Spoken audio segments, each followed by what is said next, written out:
Hey guys, how are you all doing? This is the MMA breakdown with my recap for UFC on Fox Sports 1 or UFC Fight Night 27 Condit versus Kampmann 2. Overall, I thought it was a pretty good card. Really good. A lot of first round finishes, some slow fights here and there, but overall, pretty good. Starting off with the Facebook prelim card at lightweight, Roger Bowling taking on Abel Trujillo. It was a no contest, but early on, Bowling and Trujillo came right at each other. Bowling coming forward more, coming in reckless, winging wild shots. Trujillo, I thought, was countering. Uh, he was countering Bowling and seemed to land the more damaging shots, I thought, but Bowling was tough. As the fight went on, Bowling got stronger, managed to get some takedowns on Trujillo, and looked like Trujillo was really starting to fade. His cardio was waning, I think, and Bowling started going to the body, started throwing uppercuts. At one point, looked like he was about to put Trujillo down, but Trujillo stayed tough, and Bowling was landing a lot more. But Trujillo's shots, he'd hit him with one, and Bowling's head really snapped back. I think Trujillo definitely had a lot more power on his strikes than Bowling, but in the second round, Bowling ended up on his knees against the cage, and Trujillo threw a knee to the body, threw another one, looked like it was illegal. Bowling went down. Trujillo caught him with another shot before he went down, and the ref stopped the fight. Said it was an illegal knee, declared it a no contest. Watching the replay, I thought it looked like an illegal knee. Couldn't be sure though. Might have been really close on the chest to the chin, but it looked like to me Bowling was on his way to winning a decision, but you never know. Trujillo looked like he'd fire back with some real damaging shots every time Bowling got something going. But it was a no contest. Pretty exciting fight though. I want to see both of these guys stick around. Trujillo, I think, might have been overhyped a little bit, beating Marcus Leveser, a really low tier guy. Um, That was a great performance, though, by Trujillo. And then out wrestled by Nurmagomedov. He doesn't seem to transition well using his wrestling and his striking. Doesn't seem too fluid with his striking and wrestling game. And Roger Bowling seems pretty kind of crude with his technique, his striking and his wrestling, but he's got a lot of heart, definitely a lot of tenacity. I'd like to see both these guys do well and stick around. The next up, Zach Cummings, tough veteran, defeated Benny Blanco all the way. Another tough veteran from Tough Smashes, Zach Cummings from the previous season of The Ultimate Fighter, Tough 17, along with Uriah Hall. This was at welterweight, and by the way, the previous fight, Bowling and Trujillo, I had picked Trujillo to win by decision. Obviously, no contest, so I think everyone got that one wrong. But welterweight, Cummings versus Ben Alloway. I'd pick Cummings to win because Alloway, in his fight against Manny Rodriguez at the Tough Smashes finale, got taken down real easily in the first round. Looked like he was in trouble. Ended up winning that fight, but his next fight just got horribly out wrestled by Ryan LaFleur. So that led me to think that his weakness is definitely wrestling. Doesn't have the takedown defense to hang with wrestling based fighters. And Zach Cummings looked like a ground guy when he fought Dylan Andrews in the Tough House. Got Andrews down in that fight, and interestingly enough, locked up a Darce choke in that fight, which looked pretty good. Wasn't able to get it, but this fight, It started off kind of slow. Cummings was working the clinch, holding Alloway up against the fence. Alloway couldn't really get his striking game going, and Cummings eventually got Alloway down and did use that Darce choke, which was the kind of the big thing we took away from his fight in the house against Dylan Andrews. Locked up a real good Darce choke before he grasped the bicep. He kind of threw Alloway down with the hold secured, and then proceeded to grasp the bicep and finished the choke. Alloway tapped right away. Really good finish for Cummings. Seems like he's really capable on the ground. I'd like to see his wrestling and striking improve a little more, or even see more of it. We didn't see much of his striking, but Alloway, I think he's gone. 2 losses in a row. They might keep him around. He had that fun knockout against Manny Rodriguez. I don't think anyone saw it because it was on a really unpopular card, the Tough Smashes finale, but he had a front kick knockout in that fight, kind of reminiscent of Anderson Silva a little bit, but good one for Cummings. We'll see what he can do from here, and Alloway probably gone, might stick around. I think I like to see him get one more shot. Now the preliminary card on this was on Fox Sports 2, but I flipped on Fox Sports 1 about 15 minutes before the main card was supposed to start, and they were televising the Andrews Abedi fight, and I didn't know what was going on there, but nevertheless, Dana White announced after the fight that the prelims on these Fox Sports 1 cards from now on, the prelims will be on Fox Sports 1, so that's good for those of us who don't get Fox Sports 2. But the first fight on the Fox Sports 2 prelim card was Jason High against James Head at welterweight. High submitted Head in the first round with the guillotine choke. I picked Head to win this fight. Got it wrong. High got the early takedown and was really impressive. Just wrapped up a guillotine and literally rolled Head all the way over, with Head being on his back, flipped him completely over. Head was scrambling to get out. Looked like he escaped for a second there, but High readjusted, got the submission by guillotine. It was a pretty exciting finish. High just got ran through easily in his last fight against Eric Silva. Good win for him. Head, I think they might release him. This guy, he's been flying under the radar. Doesn't seem to be a big fan favorite. Hasn't had terribly exciting fights, although he had a really big win against Brian Ebersol. But good one for High. James Head's probably gone. Next up at featherweight, Darren the Damage Elkins defeated Hatsu Hioki by unanimous decision. Elkins, I did pick Elkins to win in this fight, win a decision. Elkins came out, was throwing big bombs. His stand-up, for a guy whose stand-up looks really awkward and rudimentary, I think he hits pretty hard. Was tagging Hioki with big shots, but in that first round, Hioki was throwing front kicks to the body kicks, and visibly hurting Elkins. Elkins was crouching over on his feet. I think Hioki really had him hurt, and I thought it looked like for a second he might get the finish, but Elkins stayed tough, made it to the second round, where he seemed to box up Hioki more, kept coming forward with those real aggressive punches. And then the third round, Darren Elkins got the early takedown, and just that was it for Hioki. Never got up from that takedown. Elkins stayed on top, grinded out the decision. Good win for him.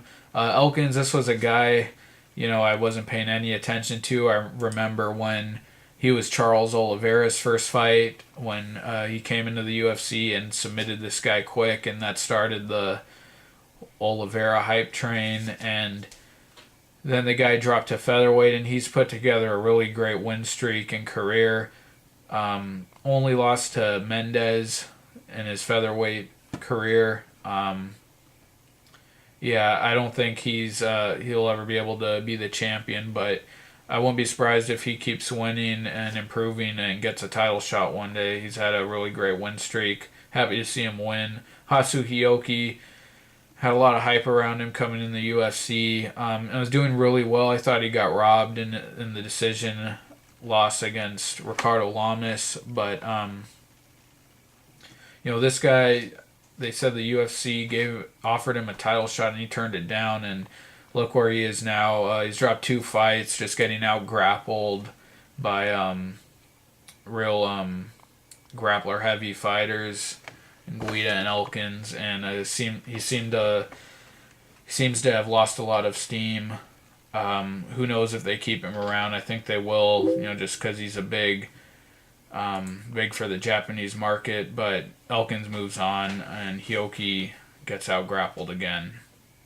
Next up at welterweight, Brandon Thatch beat Justin Edwards in the first round by TKO. As soon as the bell rang, Thatch was all over this guy. I thought Edwards was going to win. I really didn't know anything about Thatch. He seems to be it sounds like he was a hyped prospect, but it was all over him with punches and knees. Edwards was falling down all over the place. Thatch made quick work of him. Real excited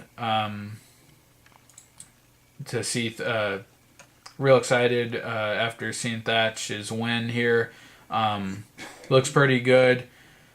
Not sure about the rest of his game though, and Justin Edwards, kind of a lower tier guy, although I think he's a tough, talented guy. But we'll see what else Thatch can do now. And Edwards, I hope they don't cut this guy. I followed him since he was on Tough 13. I remember they called him Little Randy in the house because he looks like Randy Couture, but he's a welterweight. And I think he's had some fun fights in the UFC. Submitted Josh Neer. But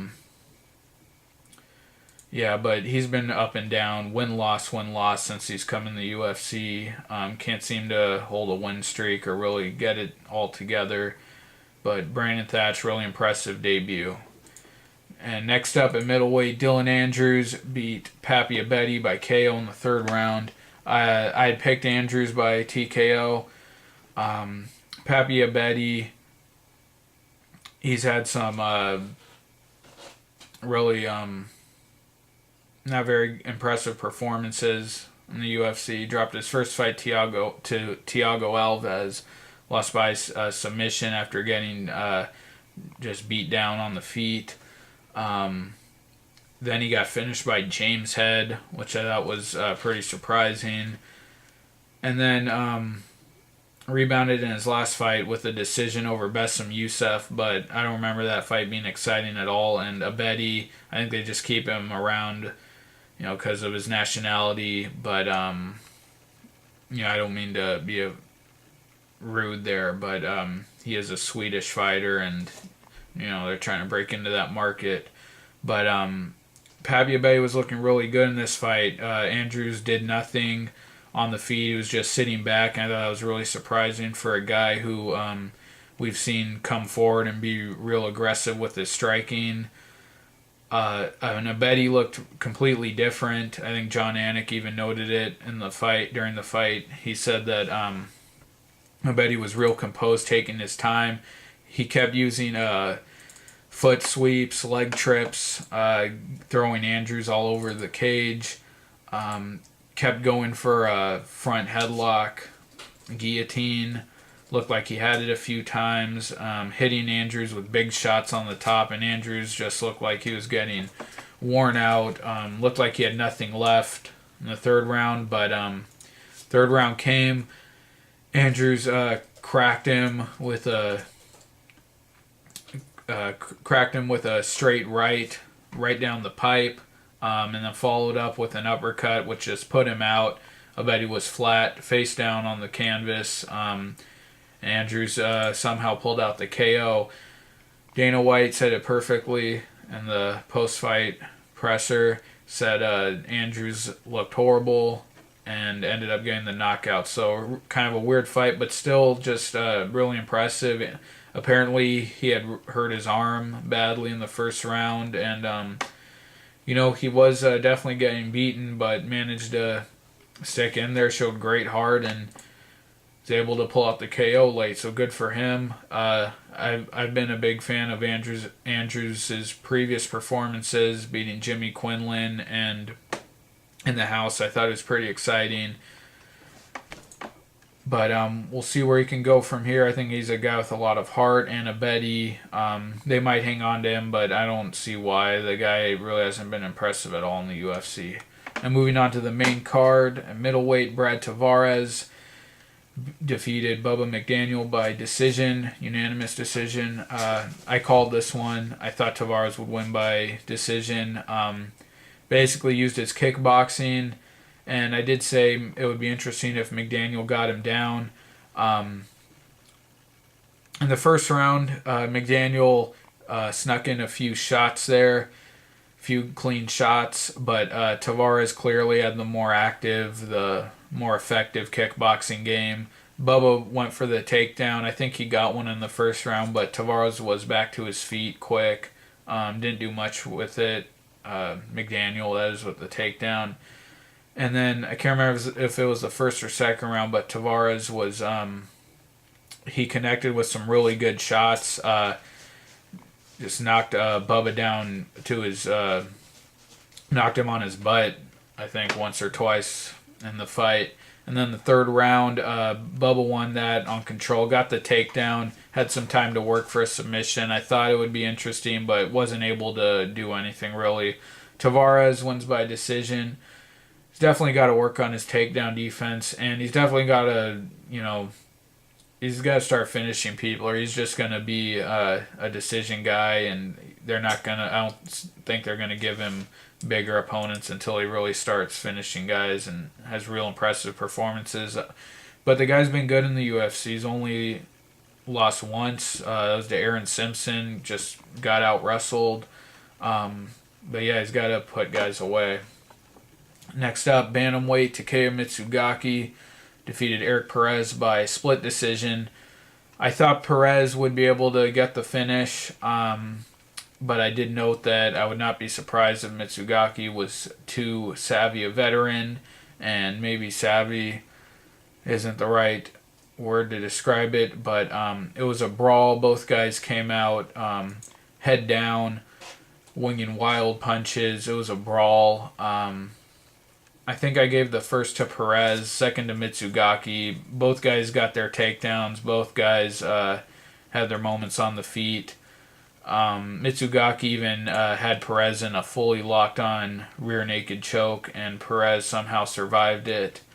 But Mitsugaki pulls out the win. Good for him. He's had some real exciting fights in the UFC.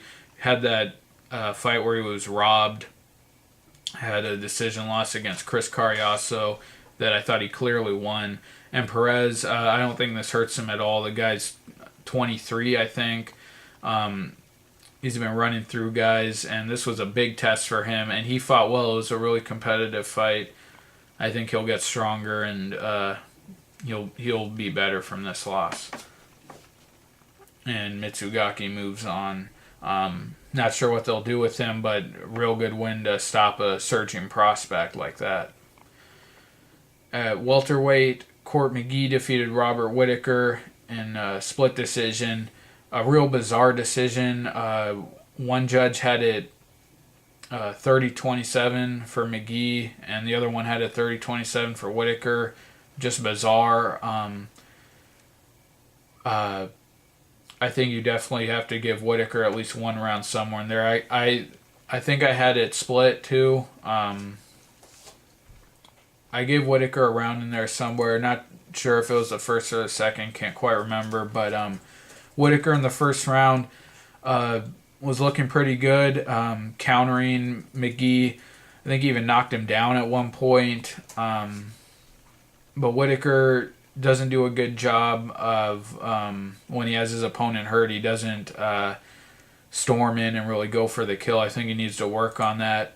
But McGee, as the fight went on, he kept going for the takedown, and Whittaker did a great job of stuffing it, but he didn't need the takedown. He was just his cardio really won him this fight, was able to keep a high pace, a high volume of strikes, just really breaking up Whittaker's rhythm, tagging him, one punch after the other. Whitaker would get a good shot in here and there, but for the most part, this was McGee. He was in control. That third round, I thought he really won. The last few minutes really turned up the volume and just showed great cardio. I think Whitaker, he didn't, quite fatigue, but did fade a little bit.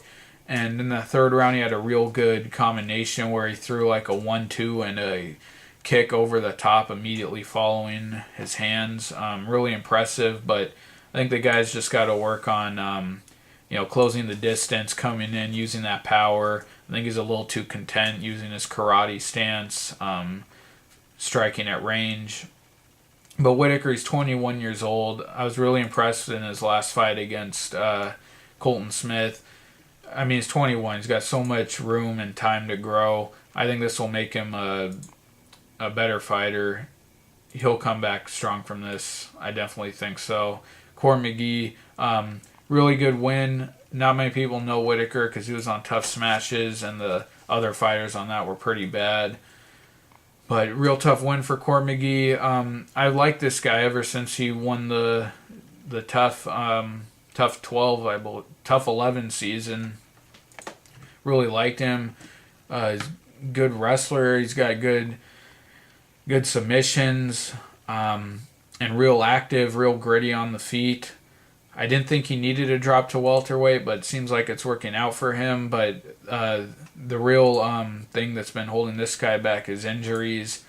He hasn't, I think he's only had like 5 fights in almost 4 years. Yeah, it's too bad because I think this guy could have really put a good run together by now and moved towards the top of the division. But hopefully he can stay healthy and keep fighting, and real good win for him. I'm impressed. I thought Whitaker was going to be able to get the finish, but McGee was tough.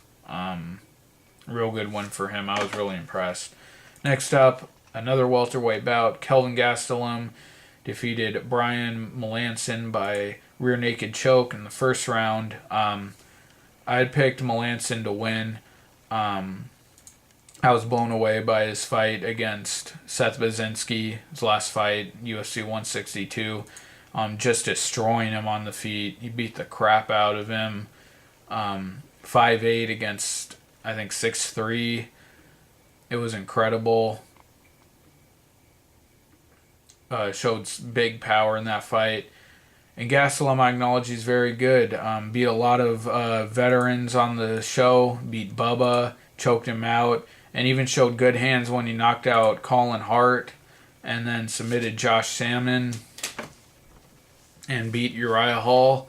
I just thought Melanson's power was going to connect at some point. But Gastelum, he showed he's got great hands. He had the hand speed all day on Melanson. Melanson threw punches, but they were real heavy, kind of slow. And Gastelum was using leg kicks and just put together a real good combination. Looked like he was on his way to knocking out Melanson when he put him down and took his back right away, sunk in the rear naked. That was it. Gastelum, real prospect. I think another guy's 21, I think. He's definitely going to move up and into that elite real quickly within a few years, I think. Really good prospect, really talented guy. I think he can be one of these three-dimensional guys, kind of like Weidman. He's got knockout power in his hands. He's got real good hand speed, good wrestling, and seems to have a real affinity for that rear naked choke. He's won with it 3 times now in the last year. That's really good. So great win for Gastelum, and Melanson, after having such an impressive performance, who knows where he goes from here. He's an older guy, 33 I think, 32. Who knows what they'll do with him, but Gastelum, really impressive. He's going to move up the ladder quickly, I think. Then the co-main event, Rafael Dos Anjos versus Donald Cowboy Cerrone. In my predictions video, picked Cerrone to win. I thought his kickboxing would get it done. But Rafael dos Anjos, he had the heart in this fight. And Cerrone, I said in my predictions, I said that Cerrone, we don't know where this guy's head is at. And in the last KJ Noons fight, I think he was completely changed, wasn't a killer anymore. And in this fight, just definitely solidified that theory for me. This guy's his killer instinct, his desire, I think, is just completely gone. I thought it was evident. I'm surprising that not a lot of people saw it that way, but I really saw it that way. I think this guy's fire is gone. He sat back way too much. Didn't go for the kill. Didn't bite down and start throwing. He was behind in that fight. He knew it. What's happened to this guy? He's had incredible, outstanding performances against top guys. I remember when he just blew through Charles Oliveira, destroyed Dennis Seaver in the first round, just ran through him. His incredible fight against Gillard after getting hurt, withstanding the early barrage from Gillard, grazed him with a head kick, which had him on wobbly legs, and then just hit him with one punch, and Gillard was gone. Such an exciting, elite guy, and I think he's totally gone. He's lost all of his killer instinct mentally. I think he's not there at all. Really a very disappointing, underwhelming performance by him. Makes me kind of sad. Such an exciting guy, and he just doesn't have the fire anymore, I think. But Dos Anjos, really good performance. This was his breakout performance by far, beating a guy like Cerrone, who's had so many big wins in the UFC. Was really active with his striking, throwing real aggressive, heavy shots. Caught him with a real good hook, which put Cerrone down. Looked like he was going to be finished from there. Took him down, I think, in the second round, and Cerrone was trying to go for submissions. Rafael kept passing his guard. Rafael wanted this more. You could just totally see it in how he was fighting. This guy had heart. He really wanted this win, and another guy who's put together a really good win streak, had a few slip-ups against Gleison Tibau, and I think that's his only recent loss. And then the last fight with Dunham, I thought he lost, but it was really close, really competitive. Good for Dos Anjos. He moves up the ladder in a big way, beating Cerrone. And Cerrone, I don't think he can recover mentally. I don't think he's going to be himself again. That killer that was just blowing through everyone. Great performance for Dos Anjos. And then the main event, Carlos Condit defeated Martin Kampmann by TKO in the fourth round. I got this one right. I thought Condit would win by knockout. I didn't think it would be that difficult for him, though. Everyone's criticizing Kampmann's game plan. I actually thought it was a really good game plan. He went for the wrestling, which I said in my predictions video. I think that's exactly what he needed to do to win. I think the people are saying he should have let his hands go. He didn't have anything on the feet for Condit. We saw what happened when Condit was able to keep it on the feet. I think getting those early takedowns, staying on top for that first round, just prolonged the beating he took later. Kampmann's he's good. He's good when he gets on top. He has good top control, and he's strong there. And I think he thought he'd be able to submit Condit. And Condit, though, I was worried when he was getting taken down early. I mean, I can excuse him getting out-wrestled by some of the best wrestlers in the game, like GSP and Hendricks, but getting taken down by Kampmann and controlled early on, I thought was really weird. Who knows if Condit was giving that to him, trying to tire him out, but